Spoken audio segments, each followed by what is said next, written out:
बिस्मिल्लाहिर्रहमानिर्रहीम। अस्सलाम वालेकुम, मैं हूं मलिक, ताज़ा तरीन न्यूज़ अपडेट के साथ। ट्रंप ने एक बार फिर से खार्ग जजीरे पर कब्ज़ा करने की बात कर दी है। प्रेसिडेंट ने कहा है कि ट्रूप्स जो हैं उनको वहां पर रहने की ज़रूरत है और हमारे फ़ौजी वहां पर रहेंगे और हम ईरान के तेल पर कब्ज़ा करेंगे। ये बात कहनी थी कि इसके बाद तकरीबन जो पेट्रोल की प्राइस है, जो ऑयल की प्राइस है, वो $116 फ़ी बैरल पे चली गई है। जबकि इसके नतीजे में ईरान ने अमेरिका को थ्रेट किया है कि अगर वो खार्ग पे आया तो हम उसके ऊपर दोज़ख के दरवाज़े खोल देंगे। जबकि इस्राएली आर्मी चीफ ने अपनी मिलिट्री जो बटालियन थी, जिसने CNN न्यूज़ चैनल के एंकर को हिरासा किया था और उससे माइक छीन लिया था और उन्हें को ज़दको भी किया था, उस पूरी बटालियन को सस्पेंड कर दिया है। अमेरिका की पाबंदियों की वजह से क्यूबा में कैद साली बहुत ज़्यादा हो चुकी थी और खाने पीने के लाले तक पड़ गए थे, जिसके बाद अब ट्रंप ने ये तजवीज़ पेश किया कि यूएस रशिया के ऑयल टैंकर्स को क्यूबा की तरफ रसाई दे ताकि वहाँ के लोगों की ज़िंदगी थोड़ी आसान बनाई जा सके, क्योंकि क्यूबा से लेकर वेनेजुएला में जो तकरीबन ये नेटिव अमेरिकन स्टेट्स हैं, यहाँ पर अमेरिका के ख़िलाफ़ और ख़ासकर ट्रंप के ख़िलाफ़ बहुत गम और गुस्सा पाया जाता है। और इसी वजह से लगता है कि ट्रंप अब जो अपने नज़दीकी हमसाय ममालिक है वहाँ पर अपनी पॉलिसीज़ को नरम करने की कोशिश कर रहा है। मादुरो के उठाने के बाद दुनिया में तो यही ज़ाहिर किया जा रहा है मेन स्ट्रीम मीडिया में कि हर चीज़ अपने आसानी से हो चुकी है, लेकिन जो मुज़ाकरात मादुरो के इक़्तिदार में होते हुए थे वही जो उनकी इस्टेब्लिशमेंट है या उनकी जो हुकूमत है उन्होंने किए थे वही कंटिन्यू किए गए हैं। लेकिन जो अवामी रद्द-ए-अमल है वो बहुत इस टाइम अमेरिका के ख़िलाफ़ है और अवाम अमेरिका के ख़िलाफ़ तकरीबन जो उसके एंटी है, जैसे कि ईरान है, जैसे उससे पहले लोग थे जो अमेरिका के ख़िलाफ़ अपनी पॉलिसीज़ रखते थे, उनकी पिक्चर्स अपनी दीवारों पे बना रहे हैं, उनको पोर्ट्रे कर रहे हैं और कह रहे हैं कि यही वो लोग हैं जो इस टाइम भी अमेरिका का मुकाबला कर रहे हैं जब अमेरिका किसी के काबू में नहीं था। तो इसी तरह अब लगता यही है कि आने वाले दिनों में ट्रंप अपनी पॉलिसीज़ को नरम करेगा, जिन स्टेट्स में उसने अपनी बहुत सख्त पॉलिसीज़ इख्तियार की हुई थी। तो दूसरी तरफ ईरान ने अमेरिका से और दुनिया से ये मुतालबा किया है कि अगर वो जंग बंद करना चाहते हैं तो अमेरिका को और इसराइल को ईरान की इजारादारी हरमज़ पर, स्ट्रेट ऑफ हॉर्मज़ पर कबूल करनी होगी। CNN की रिपोर्ट के मुताबिक दुनिया का 5वां हिस्सा CNG का इसी रास्ते से गुजरता है, जबकि ये अभी भी मालूम हो चुका है कि ये इस्लामिक रिपब्लिक ईरान का सबसे मोहलिक हथियार साबित हुआ है। पूरी ग्लोबल जो तिजारत है ऑयल की, उसको रोक कर पूरी दुनिया को उसने परेशान किया हुआ है और पूरी दुनिया की जो इकोनॉमी है इस टाइम डिस्टर्ब हो चुकी है।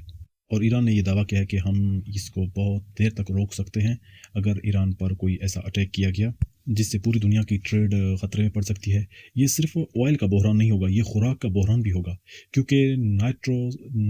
नाइट्रेट्स जो खाद है वो 30% दुनिया की यहीं से ट्रांसपोर्ट होती है और LNG तकरीबन दुनिया का 5वां हिस्सा यहाँ से ट्रांसपोर्ट होता है, जबकि 20 से 25% जो ऑयल यहाँ से पूरी दुनिया में ट्रांसपोर्ट किया जाता है। तो इसका अंदाज़ा इसी चीज़ से लगाया जाए कि अगर ये रास्ता बंद हुआ, अगर अब नए हॉर्मोज़ बंद हुई तो पाकिस्तान, इंडिया और इस तरह के बहुत सारे गरीब ममालिक का दिवालिया हो जाएगा और वो इस बहरान को बर्दाश्त नहीं कर पाएंगे। ये बहुत ही तंग सा रास्ता है स्ट्रेट ऑफ हॉर्मज़ का, तकरीबन 24 मील ज़्यादा से ज़्यादा इसके दरमियान में फासला है, जो कि ईरान और ओमान के दरमियान में है। ठीक है, एक तरफ से ओमान है इसका और दूसरी तरफ से ईरान है। ये बिल्कुल एक चोक पॉइंट है और यहाँ पर अगर किसी को थ्रेट भी किया जाए तो वो वहाँ से नहीं निकल सकता, क्योंकि 24 मील का इसका तो फासला है, लेकिन पानी से गुजरने की जगह बहुत ही तंग हो जाती है यहाँ पे। इसी वजह से यहाँ पर दुनिया की कोई भी इस टाइम बाकी कोई फ़ौज या कोई भी ऐसी ताकत यहाँ पे मौसर नहीं है ईरान के अलावा, क्योंकि ईरान वहाँ पे रहता है और उसने कई साल इसकी तैयारी की है कि अगर कोई बड़ी ताकत आई तो उसको कैसे रोक के रखना है, उसकी पूरी प्लानिंग उसके पास है। यही वजह है कि इस वक्त अमेरिका जैसी ताकत भी घुटने टेक चुकी है ईरान के सामने और इस वक्त रशिया को भी उसने इजाज़त दे दी है कि वो अपना ऑयल पूरी दुनिया में तिजारत कर सकता है उसकी, और उसने ईरान तक को इजाज़त दी है, क्योंकि रात भी डोनाल्ड ट्रंप ने कहा था कि 8-9 के पहले कहा था 9, अब कह रहा था कि 20 जो बहरी जहाज़ हैं वो तेल लेकर आ चुके हैं, जो जिनके ऊपर ये भी कहा जाता है कि झंडे पाकिस्तान के थे और पाकिस्तान को ईरान ने इजाज़त दी है। और ये पाकिस्तान की यहाँ पर असर रसूख की भी एक बात है कि पाकिस्तान का कितना असर रसूख है इस टाइम, ईरान के साथ वो बात कर रहा है, ईरान उसकी बात मान रहा है, उस पे यकीन कर रहा है, सही है। तो इसी तरह से इस जगह की जो अहमियत है उसका अंदाज़ा इसी चीज़ से लगाया जा सकता है कि पूरी दुनिया इस जगह पर बंद होने की वजह से रास्ता बहुत परेशान हो चुकी है। पाकिस्तान और अफगानिस्तान के माबैन शदीद सरहदी फायरिंग का तबादला दोबारा से स्टार्ट हो चुका है, जिसके बारे में दोनों ममालिक की तरफ से दोबारा से तस्दीक की गई है कि ये पेशरफ्त ऐसे वक्त में हो रही है जब चंद रोज़ कबल दोनों जानिब से आर्जी जंगबंदी का ऐलान किया गया था और इसी दौरान इस्लामाबाद ने अमेरिका और ईरान के माबैन मुमकिन मुज़ाकरात के मेज़बानी की उम्मीद भी ज़ाहिर की थी। ये सरहदी झड़पें इतवार को इस वक्त हुई जब पाकिस्तानी ने मशरक़ वस्ती में कशीदगी कम करने के लिए इलाकाई ताकतों सऊदी अरब, तुर्की और मिस्र के वज़ीर ख़ारजा की अपने वफाकी दारुल-हुकूमत में मेज़बानी की और ऐलान किया कि आइंदा दिनों में अमेरिका और ईरान के मुज़ाकरात भी इस्लामाबाद में ही हो सकते हैं। प्लान के मुताबिक दोनों जानिब से तोपखाने और भारी हथियारों का इस्तेमाल करते हुए अफगानिस्तान के सूबे कुन्नड़ और पाकिस्तान के सरहदी ज़िला बाजवड़ में अहदाफ को निशाना बनाया गया है। काबुल में तालिबान हुकूमत के नायब तर्जुमान हमीदुल्लाह फ़तरत ने के मुताबिक पाकिस्तानी फायरिंग से कम एक शख्स हलाक और 16 ज़ख्मी हुए हैं, जिनमें ज़्यादातर ख़वातीन और बच्चे शामिल हैं। पाकिस्तानी सिक्योरिटी हुकाम का कहना है कि इन्होंने सिर्फ अफगानिस्तान की जानिब से होने वाली गोलाबारी का जवाब दिया है और किसी शहरी मकाम को निशाना नहीं बनाया।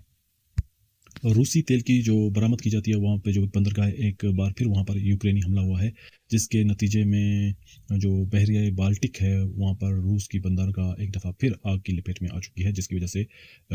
पेट्रोल की कीमतें तकरीबन $116 तक भी पहुँच चुकी हैं। ये एक फैक्टर भी इसमें बहुत अहमियत का हामिल है।